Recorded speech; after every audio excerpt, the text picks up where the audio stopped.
Good evening, beautiful people, and happy Tuesday. This is Tina and Jeff with this week's episode of Fleurs Truly. Hey, Jeff, how are you this week? I am doing great. How about you? I am doing great, too. A lot of awesome things going on. We're moving to phase 2 this week, so that's an exciting time here in Louisiana and around the city. There's a lot of buzz going on, and I think we're moving into, we're moving forward in some ways. We're moving sideways in some ways, and I think that's all been very positive. And of course, I'm still catching my breath from talking to Mike last week because that was really awesome. really solid. That guy is a storyteller unlike almost anybody else. We can name the ones that are in that cast, and unfortunately most of them have gone to the other side already. Yes, unfortunately. You know what I mean? Mm-hmm. But I tell you what, I'd love to take a week-long vacation and just spend it with him. Because, I mean, he's an encyclopedia of knowledge, just so many stories, things that, in my lifetime, he knew about and just, I mean, like we were talking about, people that aren't with us, Buddy D and Dave Dixon, I mean, just, was integral part of getting the Saints here. And I would seriously love to just, spend a week with him and get some of those stories, because that's history that, we take for granted, I guess, when you're involved with something, and, us being Saints fans and being in New Orleans. But I mean, there's just so many stories that we haven't heard, and it's just, a timing issue. And of course, you get caught up in the excitement of the season, but there's more to that, a lot more to that. And, Mike was an incredible guest. We've gotten such great feedback. People have already been asking me, when is he coming on again? And I'm sure. Yeah. I'm ready.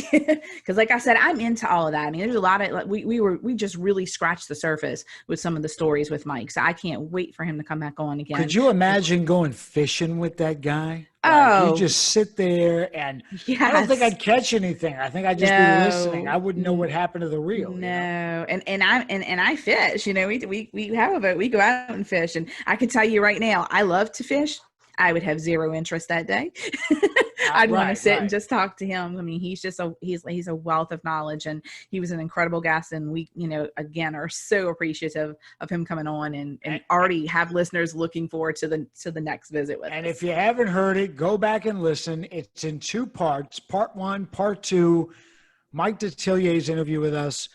That guy has got amazing stories. And if you are a fan of stories that can open up something, and you and I talked about the fact that we even learned stuff. Yes. Just listening to him last week, that is something to listen to, because it's not just about the Saints. It's not just about Louisiana.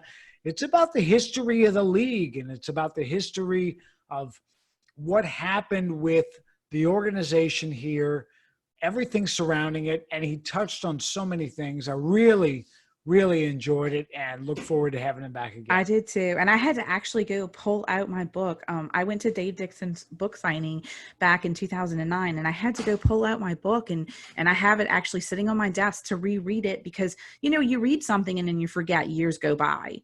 And I was so engulfed in it when I was reading it. I need to take some time and sit down and go sit outside and reread all that, because I need to refresh my memory, because a lot of the things that Mike was touching on from, back then with him, being familiar with Dave and all that time with having the franchise come here, I need to get back into that so I can refresh my memory, because I remember the big stuff, but it's the little stuff. And I mean, it's such a great book. And I had the pleasure of meeting him a couple of years ago, and he was just an incredible man. His memory was just so vivid, just all the things that happened. And unfortunately, his book signing was only, I think, like 2 hours. So, I mean, he really, again, when you know that much and there's that much going on, it's really hard to condense it. But I mean, unfortunately, he had to, but I got a chance to chat with him briefly afterwards. And it was just one of those, you meet somebody in your life and you look back and you go, that's like one of the experiences you'll never forget. That was one for me, is meeting Dave Dixon. And No, and he's Dave Dixon was such a great storyteller. Buddy Diliberto was a great storyteller. We talk about these people who can really go back and were involved in the process and make you feel like you were involved in the processes as well. Without a And doubt. they were, you get a bird's eye view of it, but it's not a bird's eye view. It's almost like you're a fly on the wall. And how many times do we ask for that in certain situations, right? Yes, I can't wait for his documentary to come out. I know he said it's going to be like in 4 parts, but it's going to be very interesting. We will definitely be promoting it online when it does, and maybe actually we can get him on the show when that comes out, because I think that would be extremely interesting. I'm sure there's going to be a lot of things that we'll learn about that, Saints fans and me in particular didn't know about. Yeah, we'll talk more about, one thing we haven't gotten to on this podcast just yet is some of the historical stuff. And New Orleans has so many interesting things that surround it. And I know that you go, well, I live in wherever and we've got some weird, New Orleans is like a ghost story. It's completely unbelievable, but at the same time, it actually happened. And that's the kind of stuff that Mike talked about last week. I mean, who knew that the Raiders were so close to being the New Orleans Raiders? The Chiefs wouldn't have been the Chiefs if New Orleans may have landed the Texans at that time. There's so many interesting things that came out of it. And I can tell you the stories that I know, the stories that we know are out there can really shed some more light on it. New Orleans has an aura for a reason. It's not just about the French Quarter and having drinks. This place is mysterious, and we're going to share some of that going forward. It's a reason why we're like one of the top 10 tourist cities and attractions, to people all over the country. I mean, there's a reason why we're in that top 10. It's not just the food. I know we talk about it all the time, but I mean, our city is rich in culture and history. I mean, there's so many buildings in just like around the cathedral in that area that have been there for years. And, you go in and you can just see like the history there, and it's amazing. And we definitely need to do a show in the future covering some of that history, because I can tell you, like when my dad years ago when the Superdome was being built, I mean, there were stories that he told me, because I mean, obviously I wasn't born yet, but I mean, he was living and working in New Orleans, and there were things that he told me about it. And I mean, it was, not crazy stories, but just, history. I mean, especially when it comes to construction and things like that. I mean, because if you look now, people don't appreciate it, obviously, because I consider like stadiums nowadays almost like works of art. Some of these, stadiums that come up nowadays and the money that they spend. But I mean, seriously, if you look at the Superdome, can you imagine the skyline of New Orleans without the Superdome in it? Well, look at the dome. I mean, it is and there's a modern marvels about the Superdome. The Superdome is a building that defied what architects at that time really knew could happen. And it was an engineering marvel. It was something that was put together. And it's a building, we've talked about, and we've had a controversy here, and we go, we should build a riverfront stadium.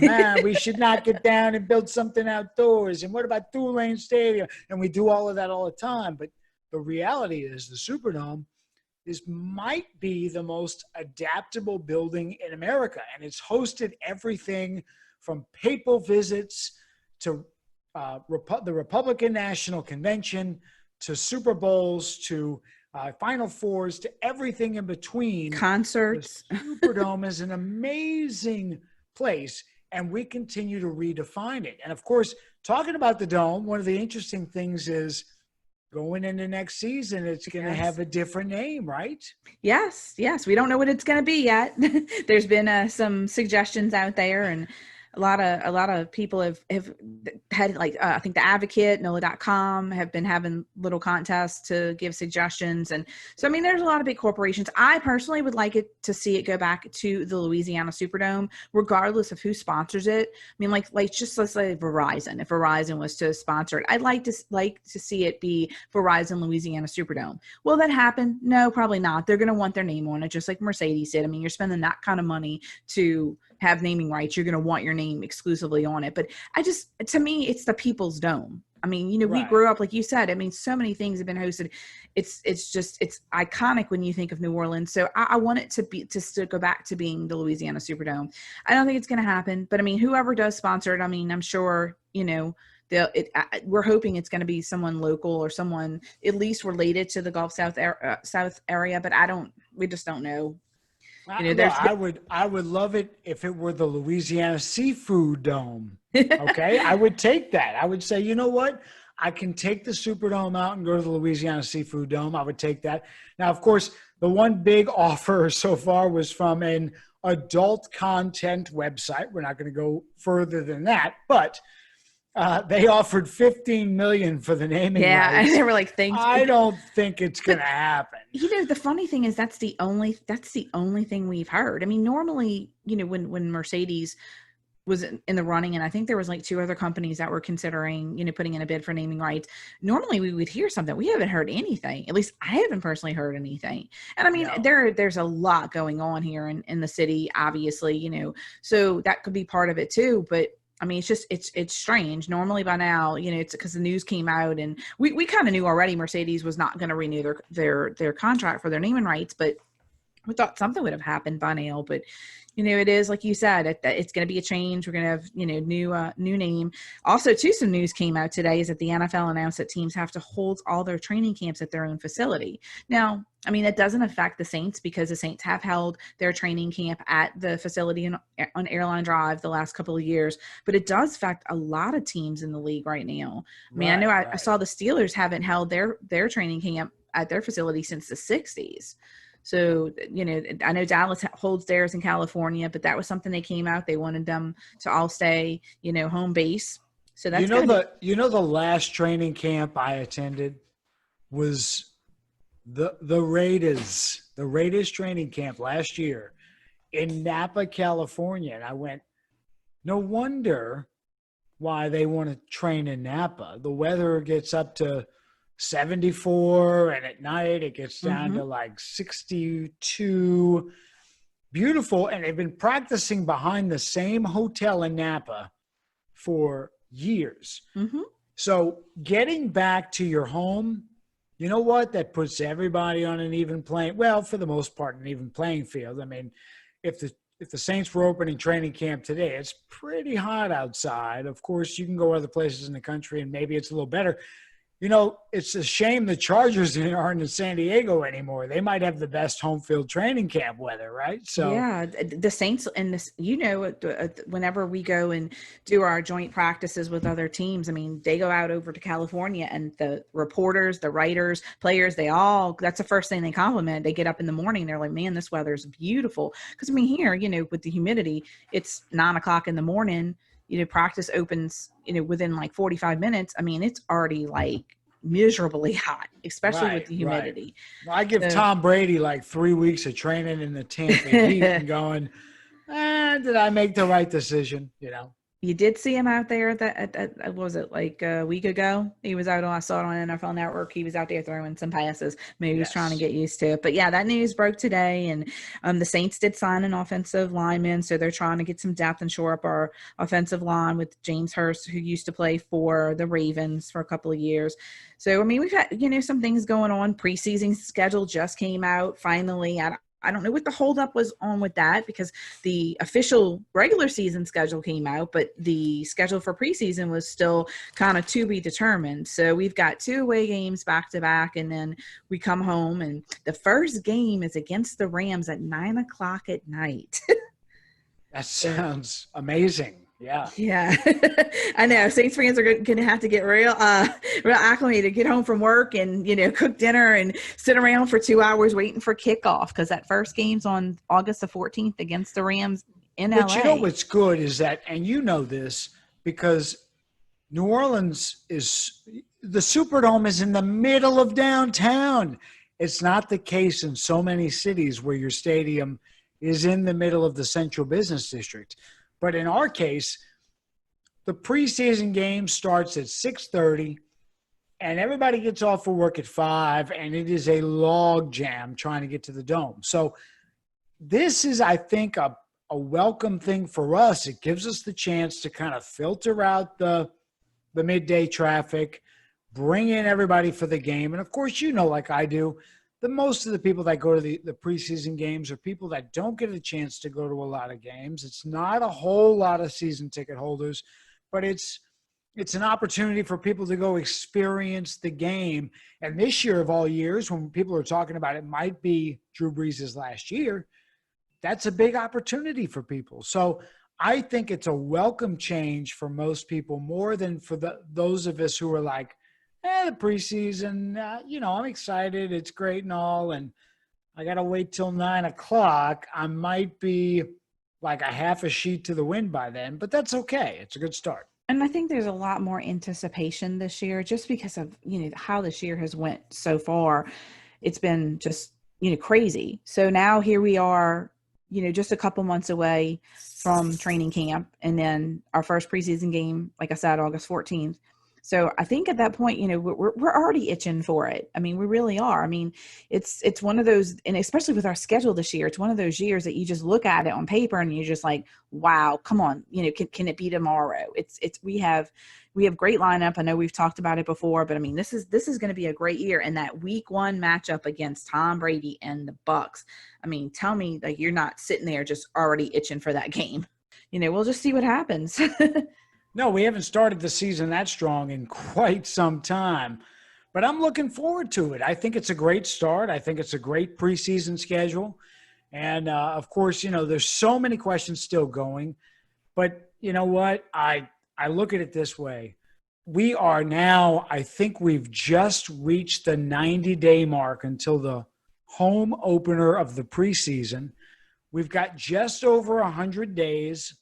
I think it's 122, if I recall correctly, until the home opener in the regular season.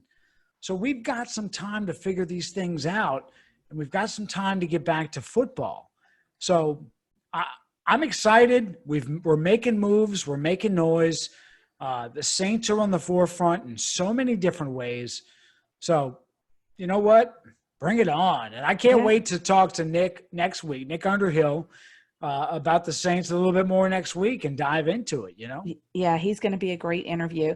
As a lot of people know that have followed him, he covered the Saints for a couple of years and then he left. We're not going to say where, but he left us for a year and he's back now in New Orleans, and we're so excited to have him on next week. So it's going to be really exciting to talk to him and what he's doing to basically cover the Saints here and why he came back. So we're going to get into all that next week with him, and hopefully maybe there'll be some more news that'll come out between now and then that we can But we chat with him can about. say that he might know a little bit about Tom Brady, right? Yes, we can say that. He might know a thing or two there. So I'm looking forward to that. By the way, I wanted to ask you, did you see the new plan for the NBA? I have know not. I'm springing this on you. So I heard something briefly, but I've been a little busy the last couple of days. So unfortunately, I'm not as caught up. But yes, I did hear briefly that they were trying to do something. I want to mention this because as the Pelicans fan in the room, I feel like the Pelicans may have been on the verge of something big to close the season. Now, the league had come up with this and said, we're just going to go straight to playoffs. And the team spoke up and said, wait a second. There are, particularly in the West, there were 3 teams that were all within 2 games of the 8th seed in the West. And there was one team in the East that I think maybe had a shot, but some of the other teams were out. Well, anyway, the NBA is proposing a 22-team postseason that starts basically right away. And it works very similar to an NCAA type tournament. I'm very excited about it. I want to see the Pelicans get back on the court, and particularly because Zion Williamson, who we've talked about on the show, who is a rookie, a phenom out of Duke, who's been fantastic in his first year, not only on the court, but is a civic member of our community. He's still in the running for Rookie of the Year. And if we run back into that jump start, and they're talking about being in Orlando and no fans and all that kind of stuff, that's great and all. But could you imagine the NBA jumping back in with some type of, March Madness type theme? I think that would be great to watch. That would be. Now, let me ask you, since you are our NBA expert here, I heard something about small market teams wanting them to restart the entire season. Well, they don't want to start the entire season, but what their claim is that they can win out and still go through a season ending pace and make a playoff spot. Now, I can tell you that this is more of a contention in the Eastern Conference, but the reality is we know if you look at the NBA this season, there weren't 22 teams that would realistically make the playoffs. There were 20. There were 20 teams that could realistically make the playoffs. But you still have to consider the fact that, okay, if you close everything off, and again, we're talking about ratings. We know that the television ratings for NASCAR have been off the hook. Yeah, because everybody's been incredible. Yeah, right? Everybody's hungry for sports. They want to see sport. And NASCAR has done an excellent job of getting back. Their first race went into the overtime. It was amazing to watch. It was like 11 o'clock at night, and they're still finishing this race up. So the NBA knows, hey, the ratings are going to be big. We want to be a part of it, and that's for those smaller market teams that may not be necessarily relevant in terms of playoffs. They want to be able to share in the revenue. So I think that's what is holding up the deal. Unlike in the MLB, Major League Baseball, you've got the owners going, hey, we're going to have empty stadiums. We're going to play 82 games. We're going to pay you a prorated salary, and it's going to be on a sliding scale. And you've got the players union that's come back and gone, we're the stars of the game, and we want to get paid. So we kind of have no idea if we're going to see baseball this season. And that's going to be interesting to watch because the MLB is the strongest players union in sports. It is the biggest and the strongest players union in sports. And of the big three sports, the big four, baseball is where the money is. So we have to watch that closely, even though we may not have a vested interest in New Orleans. Right. And I'm watching my Cubs. And we're us as sports fans, we're so used to there being sports year round. So at this point, honestly, whatever they do, there's going to be fans watching. Ratings are going to be through the roof. There's going to be sponsors, paying ridiculous amounts of money for commercials because they know it's ratings gold. I mean, we're used to that. We're used to that. I mean, I know that when they came out and said that the summer leagues for college baseball was canceled. I mean, fans, especially LSU, because, here, LSU, I mean, they're especially coming off of that win with the national championship in football. I mean, everybody was ready and excited for their baseball season. And then, that got delayed. So it's like you said, it's going to be interesting when it's all evolving. And then, the biggest factor is with all of this too, locally here, because we all know what yesterday was, June 1st is the start of hurricane season. Right. So, and we've honestly, the last couple of years, we've been very fortunate and very blessed to not have been affected by it. But I mean, that only lasts for so long. And, if you've been watching the news, if you live in Louisiana or on the Gulf Coast, you've been watching the news, there's already a storm out there. Right. It's almost like that.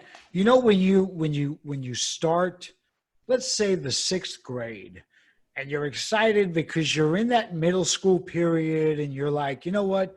I'm done with the garbage of being a little kid in elementary. I'm getting into middle school. High school is in front of me.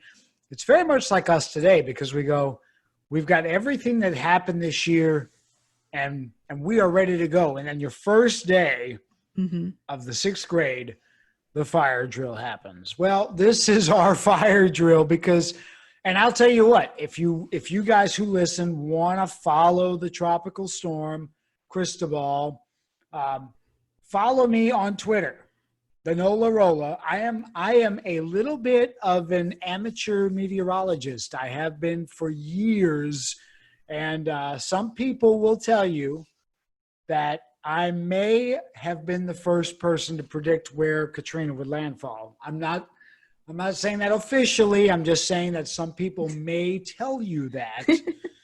Officially, I might have been the first person to say it. But with that being said, I really enjoy meteorology. I really enjoy tracking the tropics.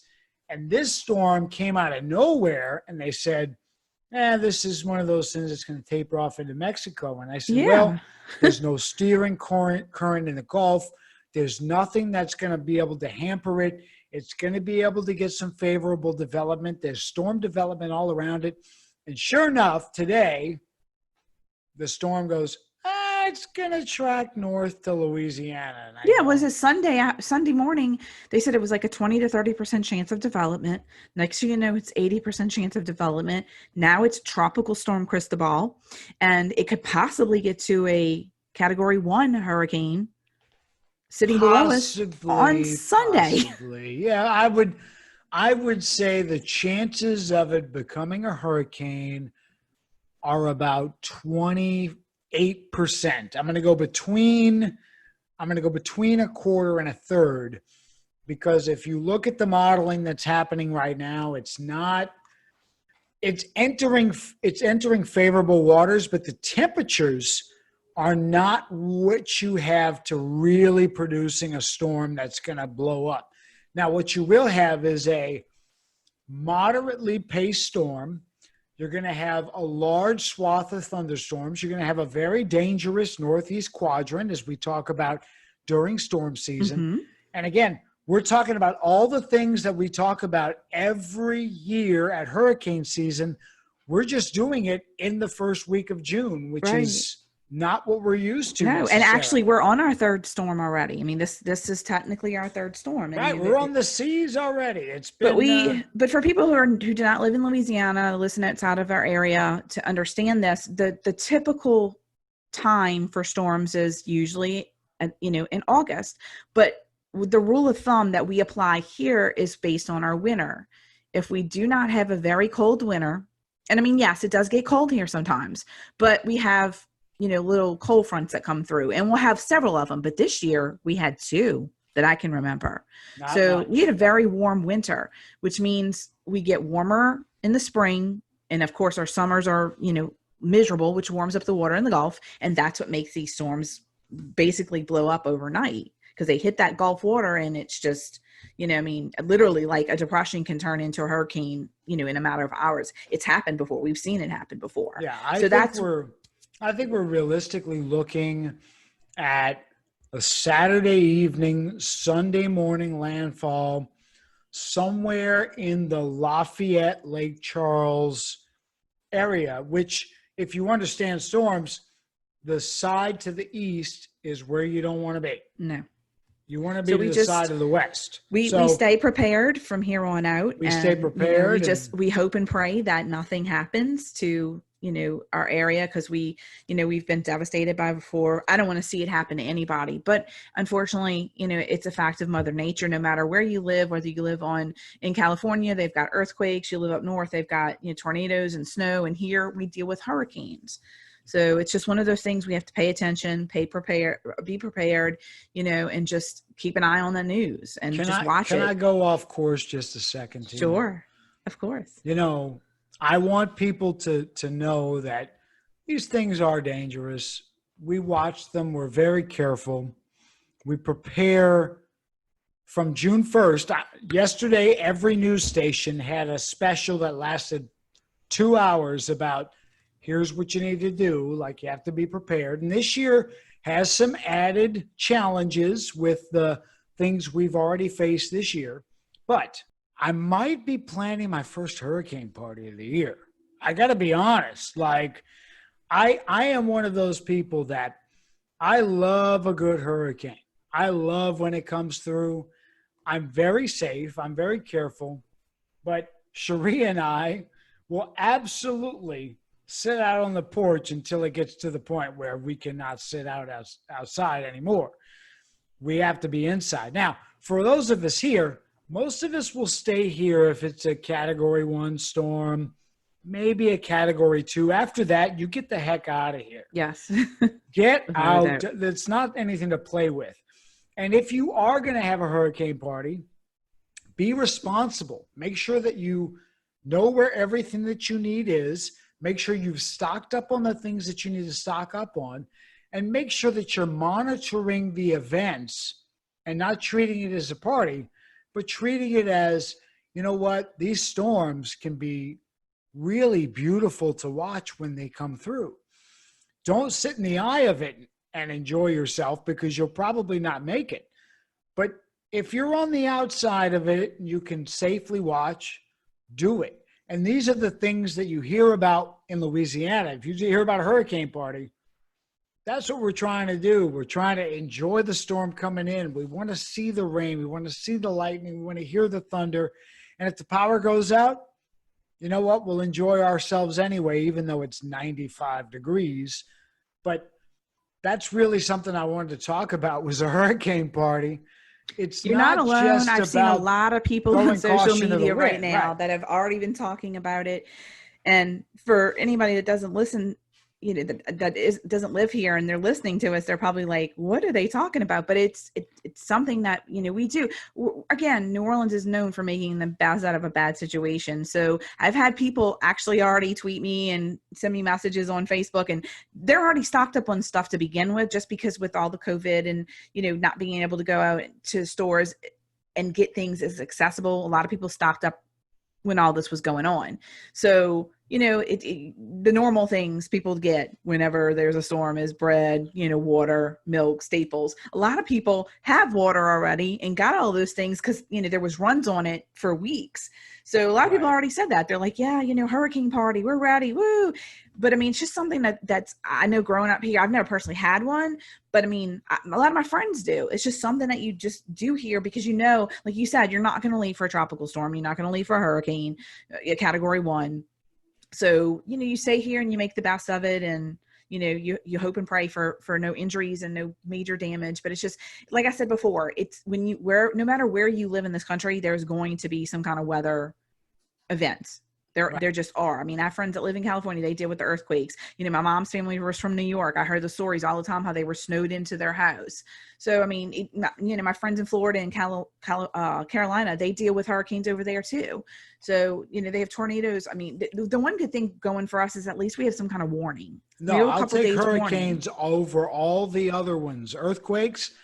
Last year when I was in California, I was scared to death that something's going to happen. I'm going to have no idea. And they're like, oh, well, you'll just feel it and you'll be fine. And I go, no, you understand. The ground shaking is a problem for me. You know, that's scary. And you don't get tornadoes are scary as warning. heck. Like, you know. You get no warning. At least here, like I said, if you know, I know people that do evacuate for every storm. There's nothing wrong with that. You know, you do what you need to do to feel safe. I don't mess with them. I mean, I've evacuated for many of them.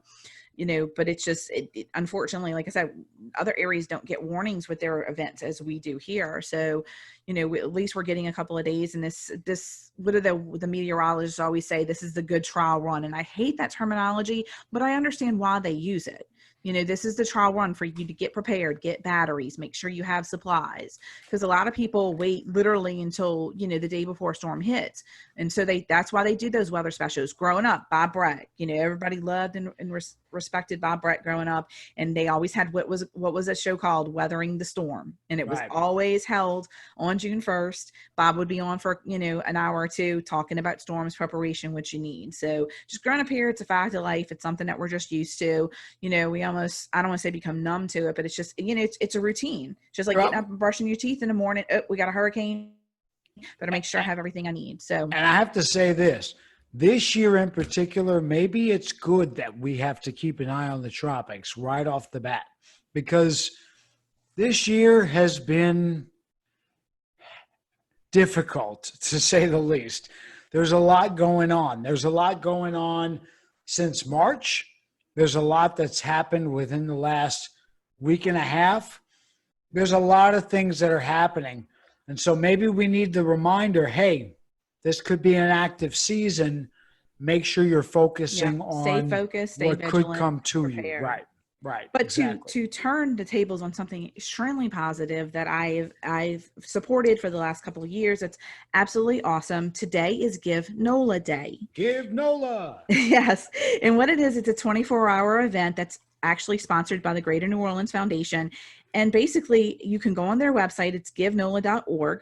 There's over 800 different causes that you can donate to.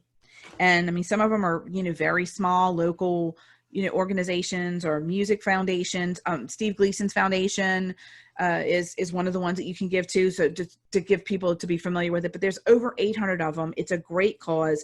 It's, nonprofits. They're trying to help, make our region stronger by thriving, to help make these foundations and these causes stronger and give awareness to them. So you can go online for and I do believe you can still even donate after the 24 hours is over. That's correct. You can. But today is officially the Give NOLA Day. And my friend who works for Louisiana Hospitality Foundation, she's been promoting it all on Facebook all day today. I've been retweeting it on Twitter. It's a great thing. Like I said, you get a chance to go online and kind of take a look at some of these different organizations that we have here and, what they, and the good thing is every one of them, when you go to donate, it will give you an explanation of what they do. So you're not just clicking on like, okay, well, this kind of interests me. Let me click on that and see what it is. It actually tells you what they do and what their cause is for. So it gives you a little bit of education, gives you some more awareness on it. Cause there's so many. Initially when it started, I want to say there was like a couple of hundred. And I know last year there was close to, I think, a little over 700. Now it's over 800. But last year's event, just to give you an idea, they raised almost $6 million. Right. And, in one day, that's just the organizations involved. And we're talking about, I think there's roughly 1,000 organizations that are registered this year. And we've talked about Team Gleason, that's Steve Gleason, the ALS research that they do.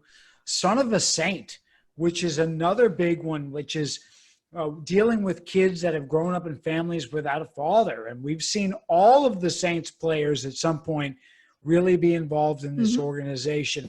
WWOZ, we've talked about that. That is a local organization. That is somebody who keeps the music going.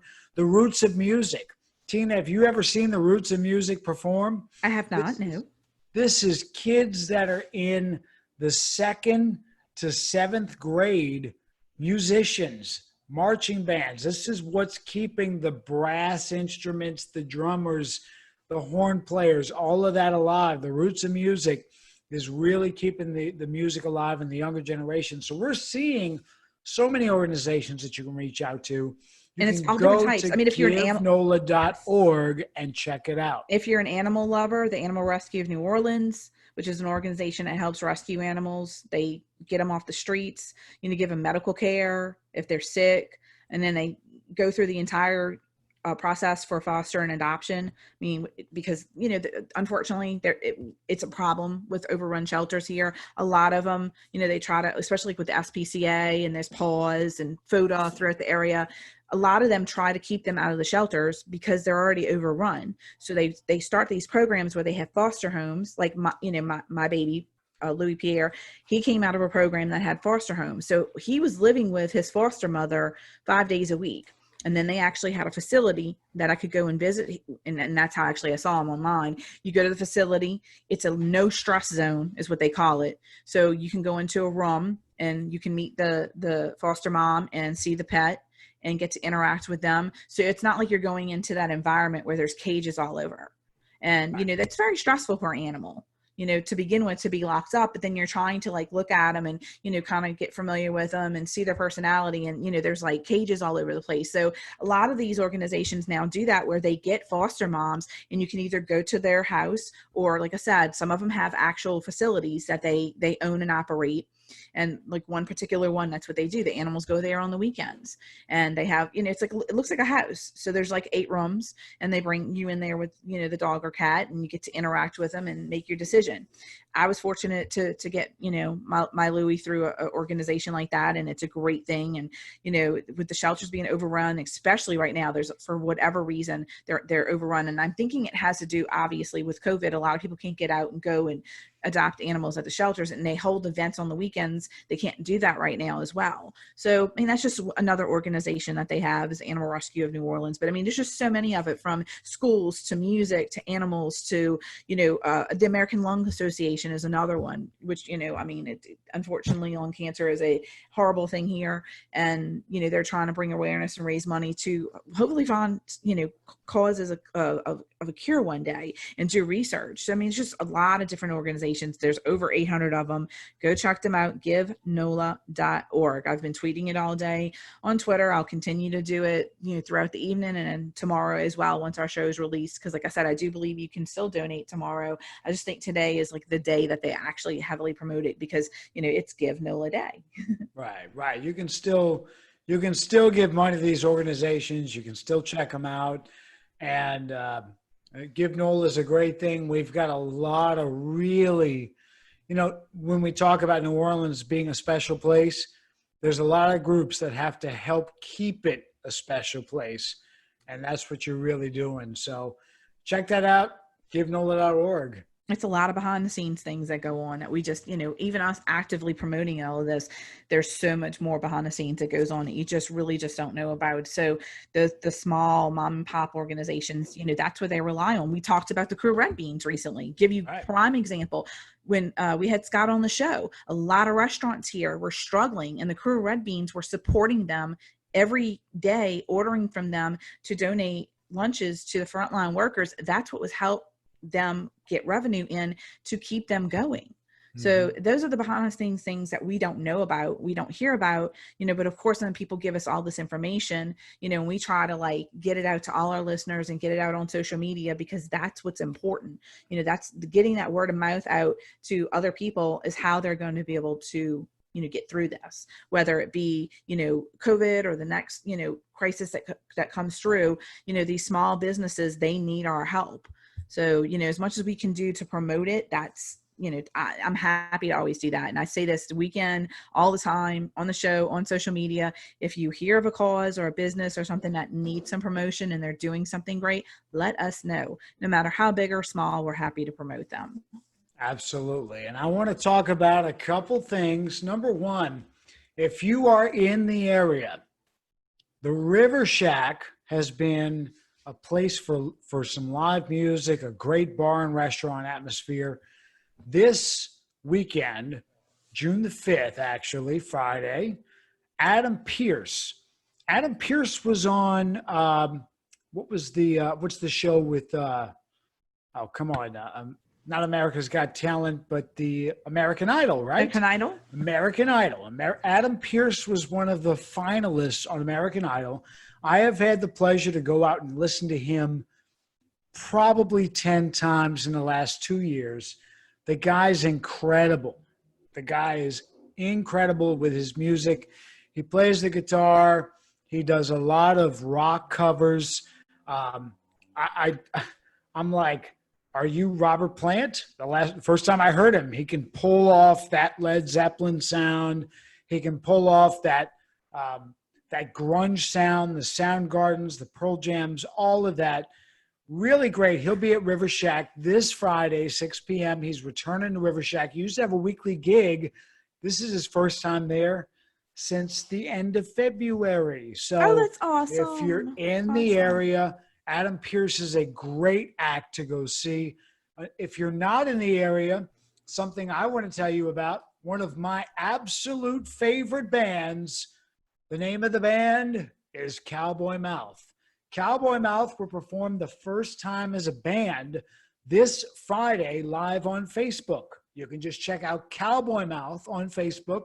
You'll see it. They do this a great Friday. set too. They do. And Cowboy Mouth, if you have ever been to a Southern Revival, and even if you've seen a Southern Revival or you've thought about what a revival would feel like, and you set it to rock music and you take all the propaganda out of it, that is what a Cowboy Mouth show is like. And Cowboy Mouth has been one of the hardest working bands in the world for the last 2 decades. This is a band that does, at one point, I think they were doing 360 shows a year. That tells you how much they're actually playing. And they had a couple of hits that made the top 40, over the years. But they are going to play for the first time as a band in over 2.5 months this Friday, Facebook Live. just go online and check out Cowboy Mouth on Facebook, and you won't be you won't be disappointed. They put on Great show. one Great heck set. of a show. Absolutely. So before we wrap up, I'm just going to kind of touch on some of the things we have coming up in the next couple of weeks here on Fleurs Truly. We've got Nick Underhill next week, who our very special guest. And then we're talking about bands here. We're going to have the Top Cats on in the next couple of weeks as well. So it's going to be an exciting few weeks coming up with Fleurs Truly. We have a couple more guests we haven't confirmed, but they're going to be some really spectacular guests. So y'all are going to be super excited. Once we get them confirmed, we'll give y'all further details. So before we head out, I'm going to let y'all know you can reach me on Twitter. This is Tina at the NOLA Girl. You can hit me up on Instagram as well as Twitter. Again, that's Tina at the NOLA Girl. And we also now have our own Twitter account. It's at Fleurs_Truly. So at Fleurs_Truly. And Jeff, you can give everybody where they can find you on Twitter as well. Of course, you can find me at the NOLA Rolla, NOLA. And make sure you follow me for that weather forecast information this weekend. I'll have it. I promise you.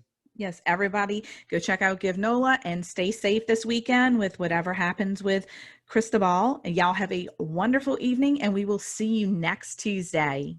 Next Tuesday.